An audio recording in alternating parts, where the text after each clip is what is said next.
Washumba, warichukwini wana plini, warichukwini wana verity. Eyo singu che, saliwa wangu inini nditoli pondo lala makaleke chimboko. Yese ya wakari wandikoko zong disika cheche mikumba kuno pay. Chikakala pa 10 pound, nichishi itila matiri anga. Sandi chaka, andiboko chaka wangu shinage chitoli pondo. Ukasa niponera kana kundisheta, andi uye ikoko. Chero mokati ndi uye kushomu zina kundipa maria ndi uye ikoko. Mafe andimbo wani kwa ikoko, andi bajike ikoko. Cheshuwa andimbo uye ikoko, andi wani kwa ikoko.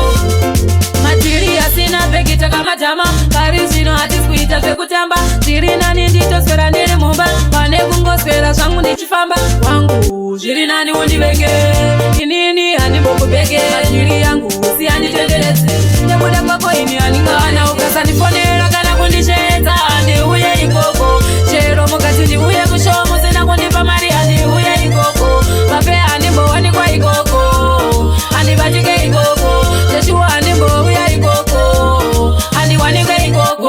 Wangu inini nditoli pondo lala makaleke chimboko. Yese ya wagai wandikoko zong disinga cheche mikumba kwa nino pay. Chikakala pa 10 pound, nichishi itila matiri anga. Sandi chaka, andiboko chaka wangu shinage chitoli pondo. Ukasa niponera kana kundisheta, andi uye ikoko. Chero mokati ndi uye kushomu zina kundipa maria ndi uye ikoko. Mafe andimbo wani kwa ikoko, andi bajike ikoko. Cheshuwa andimbo uye ikoko, andi wani kwa ikoko.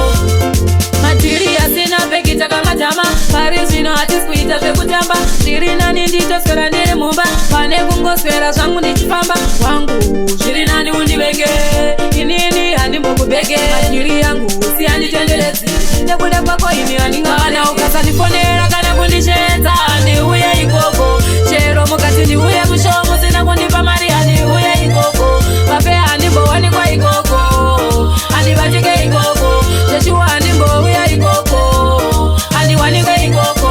Kana ukasa niponera kana kundisheta, andi uye ikoko. Chero mokati ndi uye kushomu zina kundipa maria ndi uye ikoko. Mafe